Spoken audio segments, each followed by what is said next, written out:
I think it's survived as long as it has because there isn't another movie quite like it. And I think that owes to Tom Cruise and the way he approaches filmmaking, but also acting and then all of the action that he performs in the films. Nobody else does what he can do. Oh, without question, I think the most important ingredients are character, story, and humor. I think all of those things come into it before we ever think about the action. Is how do we make it personal and make it engaging so that it isn't just spectacle. That was the very first job. Fans of the franchise have come to expect a different director every time. And when Tom asked me to come back, I said it's important that this feel like a very different director. The biggest change, I started within a completely new crew, different cinematographer, different composer, costume designer, production designer. Anything that influenced what was up on the screen, I started with someone new. And then assessed my own style and what I had done to date and looked at ways that I could make that different. We started the whole movie. I asked Tom, what's the one thing you want to do? And he said, people are still asking me about Julia. Wherever I go, when he was promoting the last movie, they were asking, you know, you can't be with Ilsa. There's still Julia. And he said, I want to tie up that story. So I said, okay, we can do that.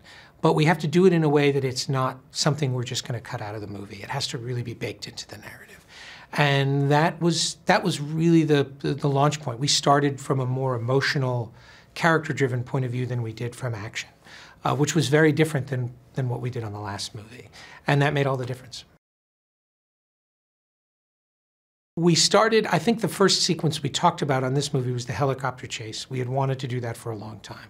We'd been talking about the Halo sequence for a long time, but had that kind of, it was more of a vague idea this time.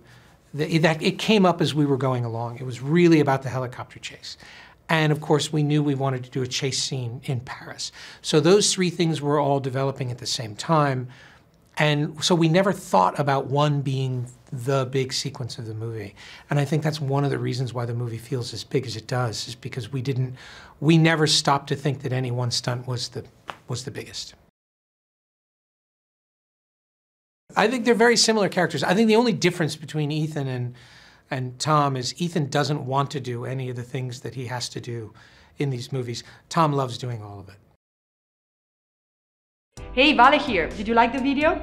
Now, behind the scenes of nearly every film, pranks are carried out by cast and crew. One such prank was played on Brad Pitt during the filming of Ocean's 11. Do you remember that Pitt is eating in almost every scene he's in for all three Ocean's movies? Well, it became a running joke with his co-stars. On the last day of shooting for Ocean's 11, a sandwich that Pitt was eating during a scene was filled with hot sauce. As a prank, Pitt finished the scene without reacting and threw up the moment the camera stopped, much to the amusement of his co-stars, yeah? Okay, so if you want to watch more videos like this, hit the subscribe button and ring the notification bell so you receive the videos the moment they are online. See you next time!